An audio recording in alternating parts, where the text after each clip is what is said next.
Assembly Bill number 10 of 2025 be now considered. Honorable Speaker, just brief to members that this Division of Revenue Bill, as approved by the House, had about 405 billion shillings. But the other House has since amended that and proposed that we increase that to about 465 billion. That is 60 billion shillings above what is agreed. And bearing in mind the fiscal space that we have, Honorable Speaker, it may not be practical to increase by 60 billion shillings. I hear the member for Bumula saying we should be reducing, not increasing. Therefore, Honorable Speaker, having considered that, we thought it's only fair that we reject these amendments by the Senate to allow us to go into early mediation, and therefore beg to move the House to reject in totality this proposal by the Senate. And I therefore beg to move and request the Honorable Wamboka to second. Honorable Speaker, we want to reject in total. Start by saying I beg to second. Honorable Speaker, I beg to second. Bearing in mind the space the country is operating in, the fiscal space, it is only abnormal for anyone to think we should be increasing these monies upwards. So in that, on this thing, Honorable Speaker, I beg to reject as I second Honorable Ichung'wa. We reject it and put the question, Honorable Speaker. Honorable members, I now propose the question, which is that the Senate amendments to the Division of Revenue Bill, National Assembly Bill number 10 of 2025 be now considered. I put the question. Honorable members, I now put the question at order number 12, which is that the Senate amendments to the Division of Revenue Bill, National Assembly Bill number 10 of 2025 be now considered. As members of that opinion say aye. As members of the contrary opinion say nay. Nay. The nays have it.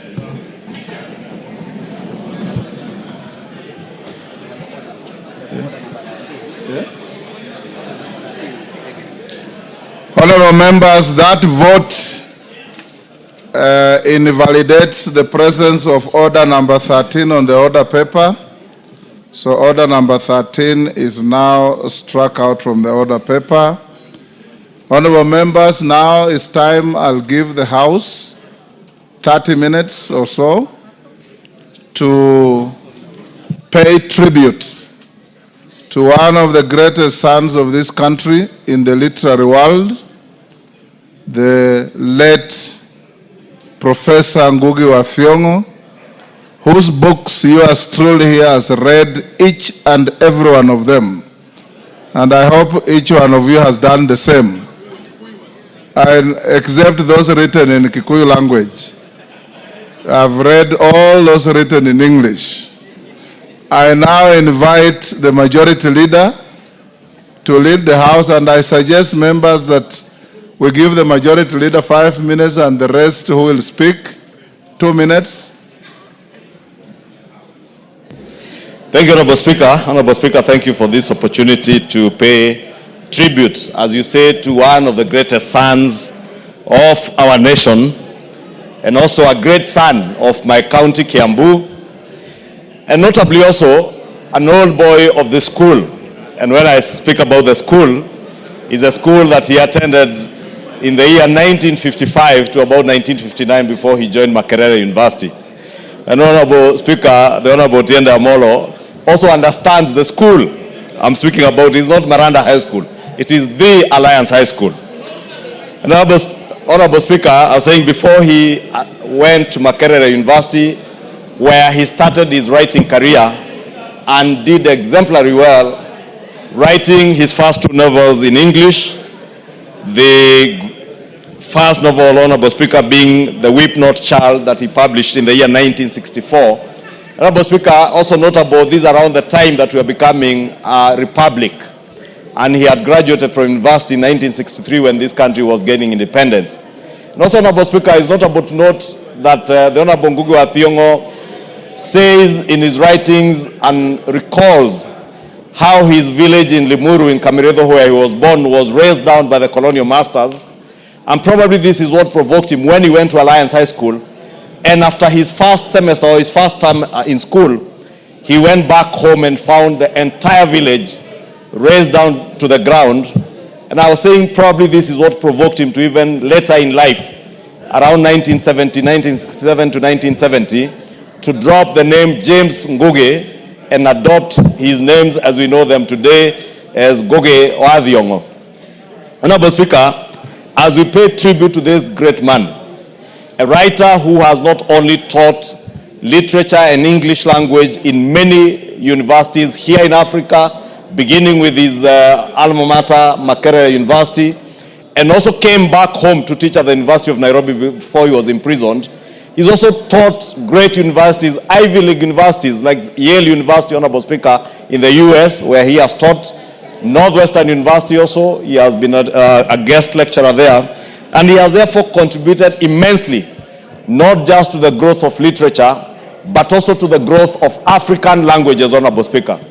But this is not to say, Honorable Speaker, and I heard you say you have read all his novels, except those like Gahi Kadeda, I Will Marry When I Want, that he wrote in Kikuyu, or Shaitani Modhara Vaine, which says it's Devil on the Cross.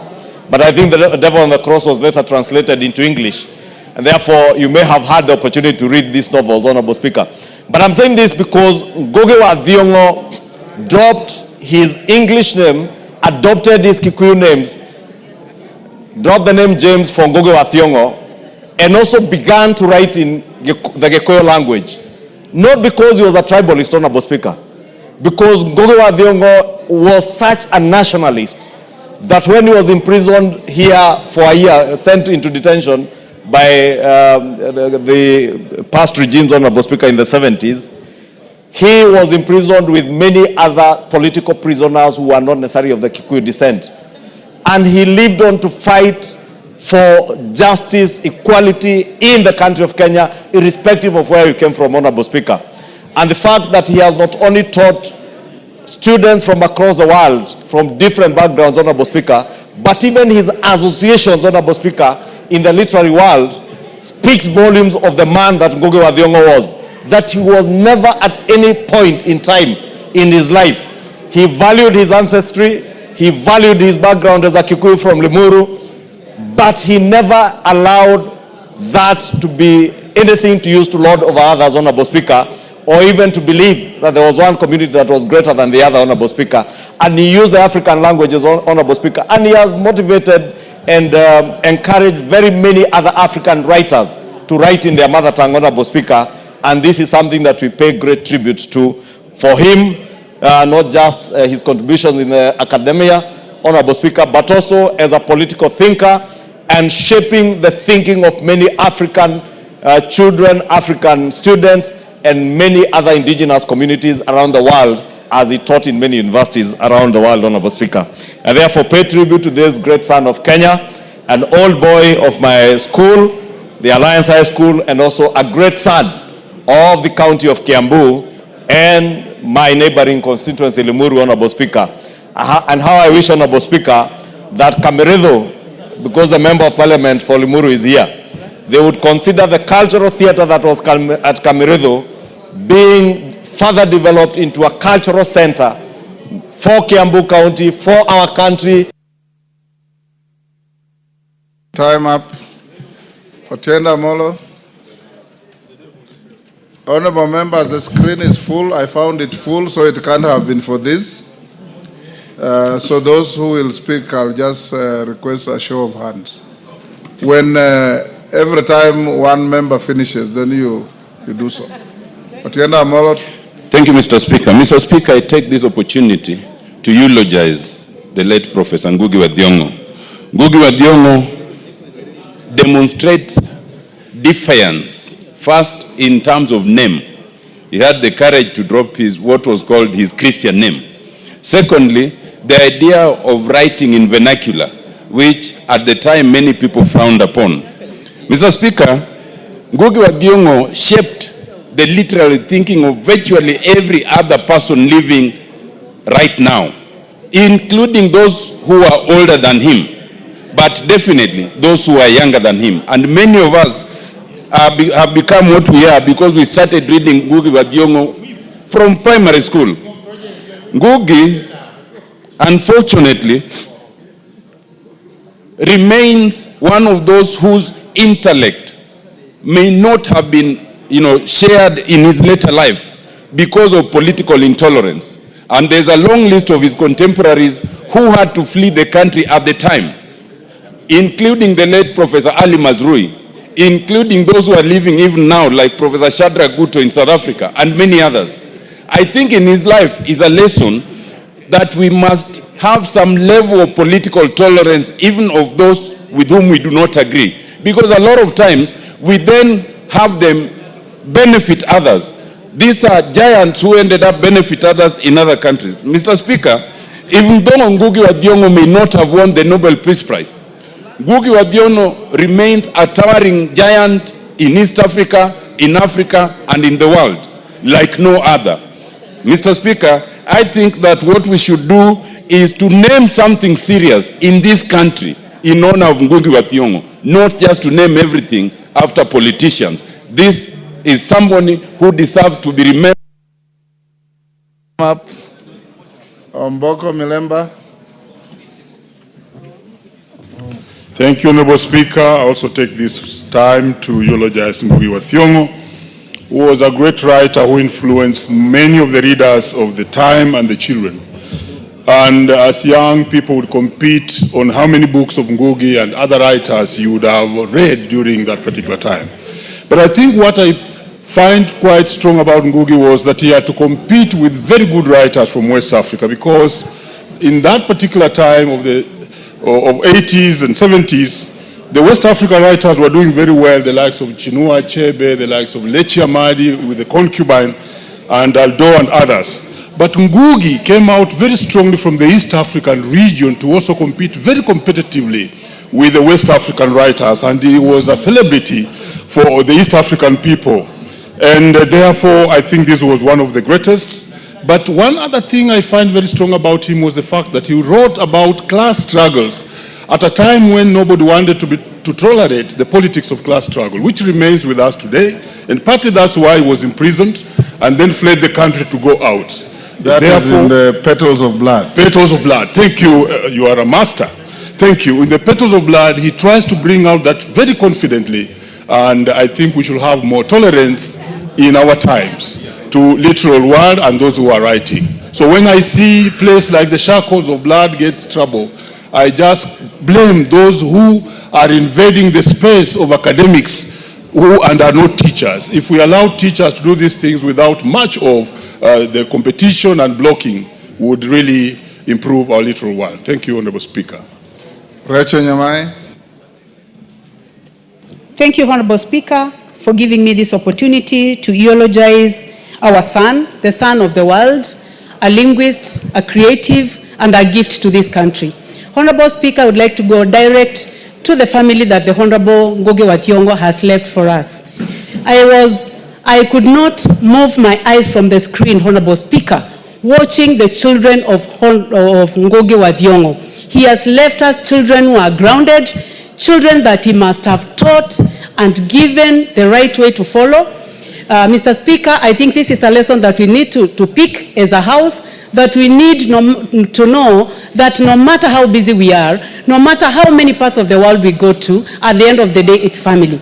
Honorable Speaker, about patriotism, Honorable Speaker, he traveled to so many parts of the world and he was not happy with the situation at home at times. But he remained patriotic to our country, making sure that he wrote books that showed love for this country. Honorable Speaker, I would like to also point out that we have so much to learn from him. And I would like to thank you very much for your communication or the statement you made on that day, that we did not see his face in all our dailies, Honorable Speaker. And we need to urge our media houses to be more patriotic and to love Kenyans like the late NGUGI wa THIONG'O. Honorable Speaker, I would like also to ask the House that The children that Ngugi wa Thiong'o has left for us has shown us that we need to rethink, Mr. Speaker, about family planning, Honorable Speaker. We needed human power together with the land we have. And this is a debate that I think we must have one day, to think of whether we should have been encouraged by our colonialists to have only 2 children. Thank you, Morugara. Thank you very much, Mr. Speaker. Mr. Speaker, let me also join the rest of the House and Kenyans in eulogizing one great man of the Republic of Kenya. Mr. Speaker, I commend you that on the day after he passed on, you actually took time to inform the media that instead of writing headlines of non-issues, we should have had a headline with the late Professor Ngugi wa Thiong'o as the one to be remembered.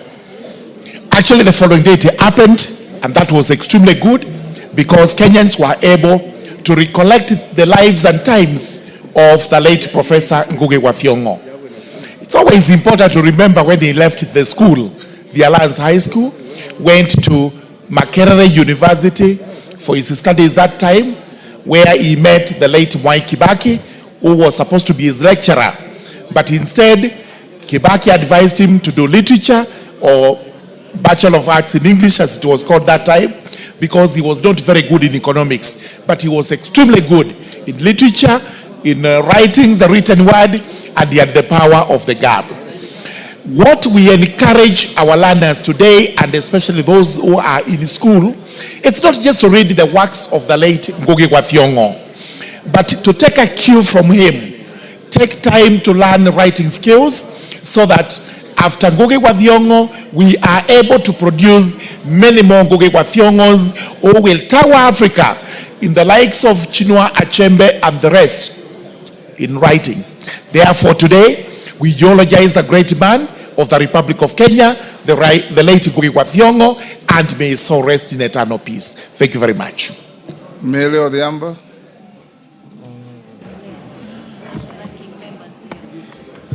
Thank you, Mr. Speaker. Mr. Speaker, on my behalf and on behalf of the people of Suba North, we bring our message of condolences to the family of Ngugi wa Thiong'o and even to Kenya as a whole, because this is a loss to Kenya as a country. Mr. Speaker, when I was a young girl, I used to work at my uncle's bookshop. And even though I was very young, I would still struggle to read the difficult English. So just like you, I think I probably read all of them, even though I didn't understand many of them. But Mr. Speaker, one of the things that stood out for me is that I want to comment about is the River Between. And Mr. Speaker, you look at the River Between, you look at the influence of the British colonization through the eyes of Muthoni. Mr. Speaker, I want to specifically single out the way he dealt with the issue of feminism. Majority of the characters in that book are women that he exalts, and he shows them as fighting tyranny and exploitation. Mr. Speaker, he sees women as victims of African society and patriarchal system. And to liberate themselves, they endeavored to shatter the patriarchal obstacles and bring about change. Mr. Speaker, I would want to say that he was way ahead of time. There are some of the issues that we are now talking about and we are giving name to, for instance, intersectionality. But he already dealt with issues that converge and bring women down, like the intersectionality of gender, race, and even ethnicity. And so, with those few remarks, Mr. Speaker, I thank you for giving me this Member opportunity. for Limuru. Thank you, Honorable Speaker, for giving me a chance to eulogize one of our own, Professor Ngugi wa Thiong'o. As I stand, Honorable Speaker, I speak of a man who I knew for the longest time in my life. I witnessed him writing the books, some of them that people have mentioned, but I have also witnessed a journey for him when he was being persecuted I was there delivering a book written by Steve Biko to him in detention. I was at the University of Nairobi when we were told to remove all his books after detention, and I saw him off the first time he led out of this country. But Honorable Speaker, this is one person who was very good for the rest of the world, but it looks like there was a plan to make sure that Ngugi will never have a peace in his own country. We know that he was denied to teach at the University of Nairobi. He was not allowed to go back to Kameredo to continue with his theater works. And above all, the system that didn't want him to be in Nairobi, didn't want him to be in Kenya, continued to persecute even the family to a point where Ngugi had to part a lot with the rest of the family. And as we now said, say goodbye to him, Honorable Speaker, my prayer is that the children of Ngugi will have peace, can come back to this country and contribute. And for all of us to make sure that Ngugi will not be forgotten for what he did to this country. May his soul. Julia Sunguli. Mr. Speaker, I wish to join everybody else in eulogizing Professor Ngugi wa Thiong'o. He was definitely a leader